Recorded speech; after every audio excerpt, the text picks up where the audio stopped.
Hello and welcome into season number 2. It is Coaches in Cars getting coffee. Voice of the Eagles, Adam Cavalier, alongside the All-American, the Bishop, and Carson-Newman's running backs coach, Leonard Weaver. Leonard, you know the drill. We go get ourselves some caffeine, which is a commodity when camp is rocking and rolling. And we talk a little bit about the running backs. And last year, I feel like when we did this, it was a shoulder shrug. There was not a lot of known in the running back room. From a coaching standpoint, from a player standpoint, we're all newbies. And the opposite is true this year. I think quite literally, with the exception, and he wasn't in the room, every carry that Carson-Newman football had last year is back, with the exception of the quarterback, Ivan Corbin. What's the difference been like year two, just having that degree of veteran status, I suppose, around you? Man, I would have to say the confidence. You know, we know what these guys can do. It's been great to learn and grow, especially over the spring, coming into the summer. It's been awesome, man, just being confident in what we can do, and now trying to take our game to the next level. That's where we are. We got the basics out the way. Now we're trying to build on top of that. Last year felt like the classic Carson-Newman rushing attack, in that a lot of guys put up numbers, but nobody was putting up insane numbers. It's just typical of Carson-Newman option football through the years, even though it wasn't the traditional split back veer. Do you feel like anybody is poised for potentially a breakthrough in their second years with the program? You know what, I do. I think there are actually a few guys we have out of the number of guys we do. Tyree coming back to the fold, I think this year will be a big year for him.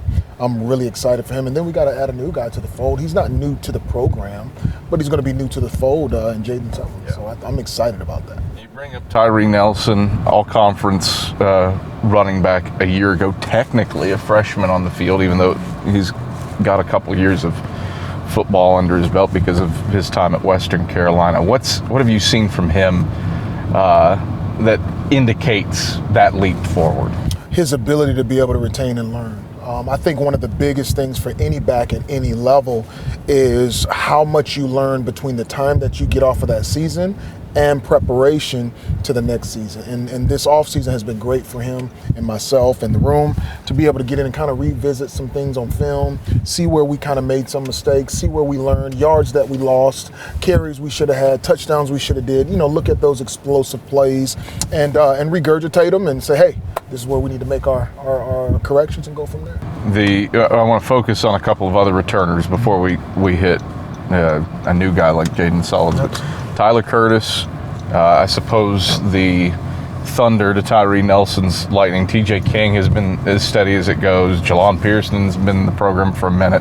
Vontae Brackett, your kind of prototypical B-back if you were running the flex bone. How do those guys factor into the room? They all bring something to the table that's in that room. TC, he's a big, powerful, agile back who's going to be able to run and catch the ball. So he has a little versatility to him. Vontae Brackett, he's, like you said, your traditional big back, but has excellent vision. He can get in and out of cuts. I mean, he has some great ability to be able to, cut loose between the tackles, man. I mean, it was great to watch him run. And then when you talk about a TJ King, he's just that steady, hard work horse that goes downhill. He's going to hit the hole hard. He's going to give you a constant 5 to 7, and he's going to make plays in that way. So they all contributed in their own way and fashion according to their game, which I think was really significant for us. You brought up Jaden Sellers. He was a special teams star a couple years ago. Had one of the he didn't have enough returns on the year, but if he had, he would have been in the top 20 for kickoff return yardage in that 2021 season. Clearly has the athleticism to get up and down. How does that translate from special teams that we saw 2 years ago to actually toting the rock? I tell you what, I don't know. We're going to find out really soon. No, I'm excited because he's a specimen of a player, man. I think he's really hungry. I believe he's really hungry. He's had a great spring, a great summer. He's driven. And I think, the time that he couldn't come back has kind of developed in him a sensation to be great.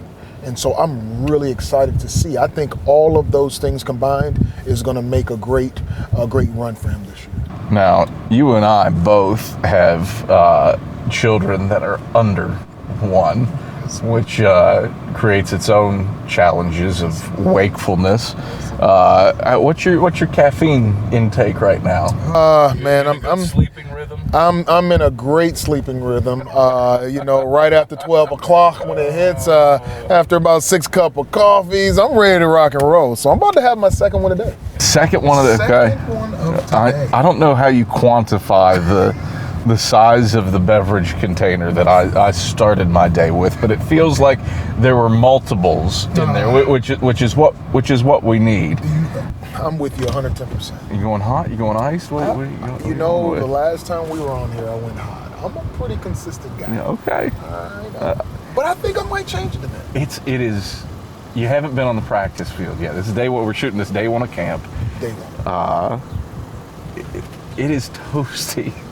It is toasty outside. And I'm wearing a jacket. Yeah, you're full. But you have it great in here. It feels awesome. Big guy. You got to stay cool. The air is on max. That's the only way to do it. I'm going to go cold. You're going to go cold. And I'm going to go the caramel macchiato. Iced caramel macchiato. I'm full bore. I've gone against all of my rules, my morals, and values. I bring that out in people. Let me get a iced caramel macchiato. What size you want? Let's do a large. Large. Yeah. And I'll do a large iced mocha, please.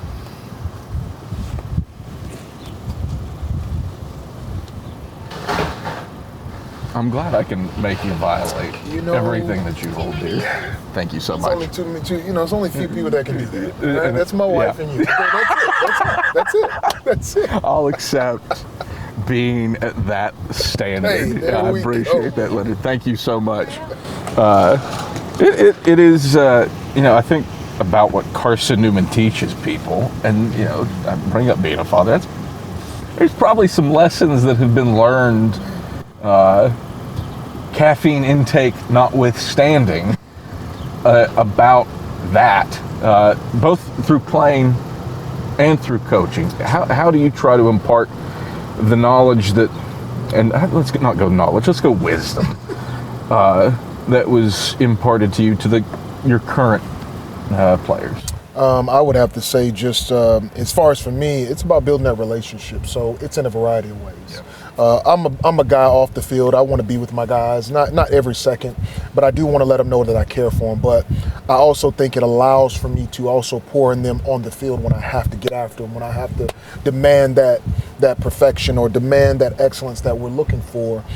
So it's a variety of ways, whether it's teaching, sometimes sitting down talking to them. Hey, come into my office. We'll just kick it and laugh a little bit to let them know that I'm not only a coach, but I'm also a human being as well.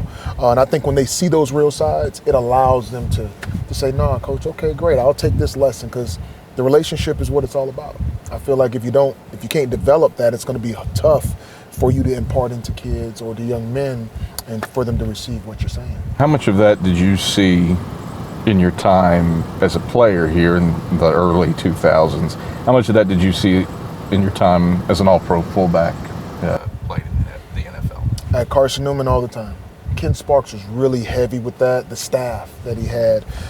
Those guys were really big at taking you under their wings, especially if you showed a desire to be good or to try to go beyond. They understood it was struggles, but that was huge here.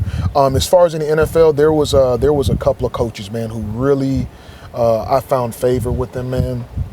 Coach Stump Mitchell, who's now with the Cleveland Browns, Ted Williams, who was at the Philadelphia Eagles when I was there, Jeff Nixon, who's now with the New York Giants. These guys, when I was there in those places, whatever they saw in me, they loved, and they did the same thing. I don't know what it was. I was some snot-nosed rookie from a Division II college that didn't play in front of no more than 1,000 people, but they saw something in me, man, and I give glory to God for it. It was just the favor of Him, and it was great to have those people pour into me like that. As a free agent, you say rookie, a free agent, which I think probably says something about them and you. Is it fair? Yes, absolutely. No, it does. I mean, it's a tough position, especially when you're not considered a highly talented guy that's being drafted. But, to work, to see that you want to work, and that's what it was all about. If you want to get better, son, I'm here for you. I can help you do that. And that's what those men did, man. Along with a few other players like Sean Alexander, Max Strong, Bobby Ingrams. Those guys really saw that I wanted to be great, and they took me under their wing, man, and said, hey, we'll help you out. You look at the current crop of players that you are working with. How much do you see that in them? A lot. These guys are really hungry. And the thing I like about it the most is, with it being so many, the competition factor doesn't override the relationship. It's not a greedy room, about this, me, and that. That's one thing I love about the room.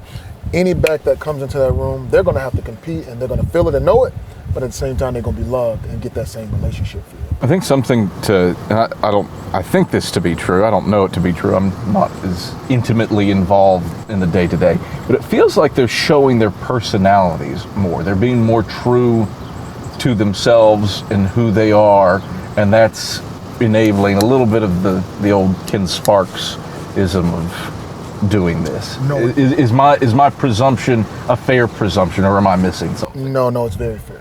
And I think that's a great assumption. That's facts. These kids have gotten to the point where they're trusting. One of the biggest things of any program, Kevin, is when the players buy in and they trust what you're doing. And Coach Clowney has been able to galvanize these guys, and they have been able to believe in what's going on. They have been showing who they are, and it's great because they feel comfortable doing it. It's no restrictions. They feel comfortable to say, hey, this is who I am as a player and a person, and this is who I'm going to be. And then, that's the beauty of having a team. You get to see everybody's personality, who they are, and bring them together. The nature of your room, we rattled off a ton of guys who played last year. There's a second level of that, of guy who, fortunately, last season featured some blowouts in Carson-Newman's favor, and several guys got action. Don Dunning ran hard when he had his opportunities. Seth Cooper ran hard when he had his opportunities. A Chad Norfleet. Sure did. Thank you so much. Thank you, ma'am.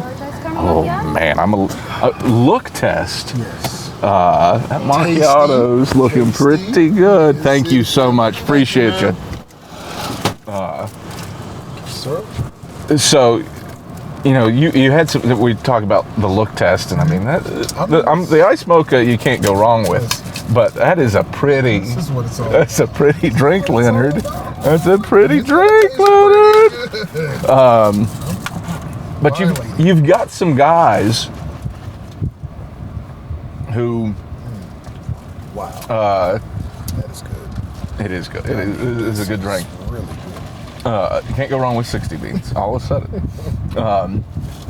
You've got some guys in that room who probably enhance the degree of competition that you have. What have guys like a Don Dunning, a Chad Norfleet, been able to do to influence the room, I suppose? Is they have the ability to know that it's going to be a fair competition. They're going to get opportunities to prove their worth. And I think that's one of the major driving forces that I believe really helps the room, is that, when I come in, it's not about, this is my guy, this is not my guy. I love all of them equally. But I want them all to know that at the end of the day, this is a competition, and we're trying to make the best become the best. Iron sharpens iron. We talk about that quite a bit. So I think the attitude and the atmosphere of that room, of what is the expectation, is what drives those guys to do. Dunning, hardcore runner. He's great between the tackles, has soft hands. He's a guy that you probably look at anywhere else and be like, I don't know if I'm going to take that opportunity. But yet, he can play the game. Seth Cooper the same way. So I mean, it's great what these guys do and how they're able to compete. Who's somebody that's new to the program? You kind of mentioned Jaden Sullins, but and I know you haven't had a ton of time. Again, Carson-Newman hasn't been through its first practice as we're shooting this. Who's somebody that you have good vibes, good feelings about that's new to the program? I like our young guy that has been brought in, Cam Ferguson. I'm excited about him. A good tall, or not tall, rather good sized kid who can run. There's also a kid that maybe not a lot of people know about, but it's come from a really good program, Mason Huddleston. Surprise, man, of his ability to be able to run and learn and pick up. So it's been great to watch him grow. All right, for Carson-Newman running backs to be successful in 2023, fill in the blank as we roll back up to the K-Sack. We have to take care of the football. We have to score touchdowns. We have to go plus 20 yards every single down. No, I mean, you sound like me playing Madden there, Leonard. No, we have to come out, man. We have to be aggressive, and we have to let people know that we're here to stay. We got to do our part. We really do. Honestly, we really got to come and do our part and do the normal things you have to. Block, catch, and we have to win. Always block first, and that is clearly we are at Carson-Newman. Leonard Weaver, pleasure as always. Thanks for the chat time. Enjoy the iced caramel macchiato. That's Carson-Newman running backs coach Leonard Weaver. I'm the voice of the Eagles, Adam Cavalier. This has been Coaches in Cars Getting Coffee, Season 2, Episode 1. Thanks for watching.